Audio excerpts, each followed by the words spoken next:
अपनी बात रखने का अवसर प्रदान किया। मैं अपनी बात को शुरू करते हुए बहुजन समाज में जन्मे सभी संतों, गुरुओं और महान पुरुषों को नमन करता हूं। साथ साथ मैं भारत की महान जनता का भी धन्यवाद करता हूं कि उन्होंने लोकतंत्र की रक्षा इस बार की है। सभापति महोदय, पिछले 10 सालों में सरकार की नीतियों के कारण गरीब और गरीब हुआ और अमीर हुआ है, यानी गरीबों और अमीरों के बीच फासला बढ़ गया है। सारे देश की संपत्ति को चंद अमीरों के हाथ में दे दिया गया है। ये हमारे संविधान की मंशा और समतावादी समाज के लक्ष्य के खिलाफ है। अतः हमारी नीतियां गरीबों के पक्ष में भी होनी चाहिए।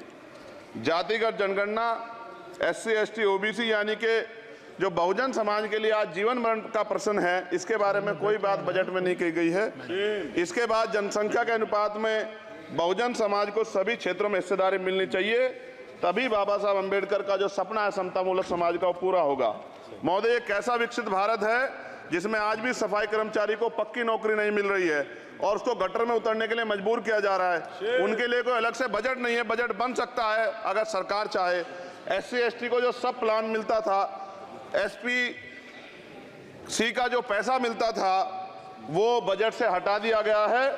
साथ साथ देश के स्तर पर आशा, आंगनबाड़ी, भोजन माता, ग्राम सेवक, PRD जवान, होमगार्डों के मानदेय में बढ़ोतरी नहीं हुई है। ऐसा कुछ भी नहीं दिख रहा है कि उनके जीवन में खुशहाली आ जाए। इनका मानदेय बढ़ना चाहिए। विधवा, वृद्धा, विकलांग पेंशन प्रत्येक महीने 500 रुपए से बढ़ाकर 5000 रुपए की जानी चाहिए, क्योंकि महंगाई बढ़ रही है। देश में प्रधानमंत्री जन कल्याण योजना के तहत SC, ST, OBC और मुस्लिम को कितने घर दिए गए, इसका कोई आंकड़ा सरकार के पास नहीं है। देश में इसी तरह SC, ST, OBC के लिए कितने परिवारों को शौचालय की व्यवस्था कराई गई। आज भी सिद्धार्थनगर जैसे जिले और तमाम जिले जो है वहाँ शौचालय की व्यवस्था नहीं है। इस पर ध्यान देना चाहिए। देश भर में SC, ST, OBC के जो रिक्त पद पड़े हुए हैं, बैकलॉग भरना चाहिए। सरकार ने कुछ नहीं कहा। ये कैसी विश्व की 5वीं अर्थव्यवस्था है जिसमें आज भी SC, ST पे अत्याचार हो रहा है, महिलाओं के साथ रेप हत्या हो रही है। NCRB का डाटा पढ़ेंगे तो खून के आंसू रोने पड़ेंगे। युवा बेरोजगार है, सड़कों पे 80 करोड़ लोगों को 5 किलो राशन में जीवन यापन करना पड़ रहा है। जो बजट SC, ST को मिलता है, मेरे दाएं तरफ जो साथी बैठे उनको बुरा लगेगा, कर्नाटक में 14,732 करोड़ रुपए इन्होंने दूसरी योजना में लगा दिए और मध्य प्रदेश में आपने 95 करोड़ रुपए जो है दूसरे बजट में लगा दिए। हमारा जो मिलता है उसको तो मत छीनो भाई। MSP की लीगल गारंटी कोई बात नहीं हुई है। किसानों को जो 6,000 रुपए मिलते हैं उसको बढ़ा के 12,000 रुपए करना चाहिए और फसल बीमा जो है उसका सारा प्रीमियम सरकार भरे, किसानों पर बोझ ना लगे। रिजर्वेशन प्रमोशन में लागू नहीं किया गया, पुरानी पेंशन को बहाल नहीं किया गया, इस पर चर्चा नहीं हुई। देश में मनरेगा समय न्यूनतम मजदूरी की दर 700 रुपए होनी चाहिए। समान काम समान वेतन पॉलिसी लागू होनी चाहिए।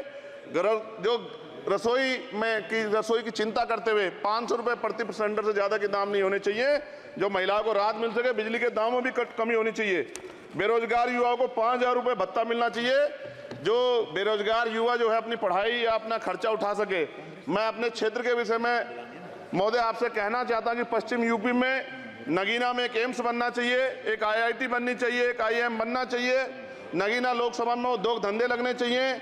नगीना की कताई मिल जो है उसको पुनः शुरू कराना चाहिए।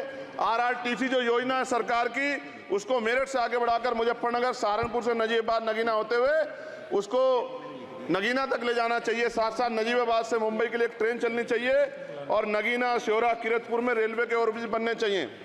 सभापति महोदय, सामाजिक न्याय मंत्रालय को 13,000 करोड़ रुपए दिए गए और जनजाति कार्य मंत्रालय को 13,000 करोड़ रुपए दे, कुल 26,000 करोड़ रुपए, जो कुल बजट 48.20 लाख का लगभग 0.54% है।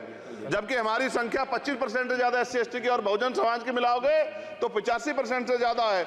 और हमारे विकास के लिए सरकार 1% पैसा खर्च कर रही है, जो मिलना हमें चाहिए, जबकि मिलना हमें 25% चाहिए। ये ऊंट के मुंह में जीरा के समान है, कहावत हमने बहुत दिन सुनी थी।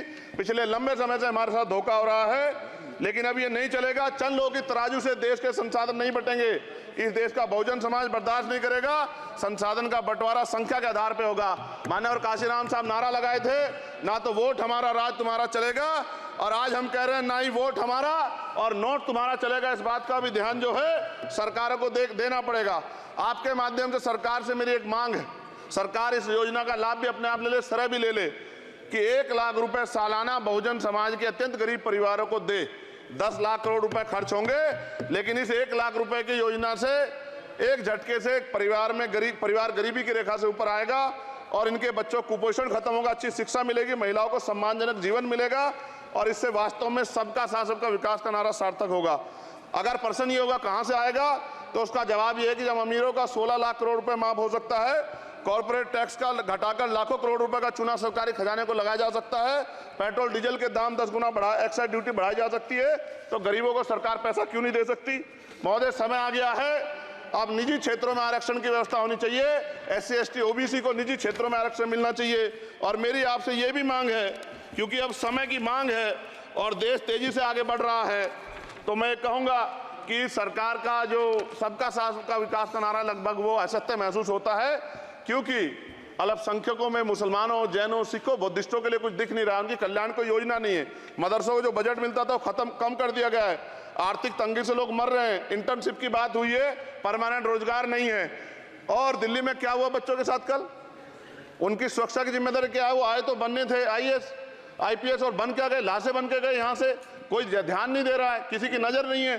साथ साथ मैं आपसे ये भी आग्रह करूंगा कि हम ग्रामीण क्षेत्रों से आए लोग देश से बड़ा प्रेम करते हैं और हम ये महसूस करते हैं कि सरकारें हमें सुनेंगी, सरकारें हमारे बारे में सोचेंगी, लेकिन ऐसा महसूस हो जाता है आज़ादी के 75 साल बाद, और जिसको अमृत काल कहा जा रहा है, आज भी SC ST OBC के लोगों पर अत्याचार हो रहा है।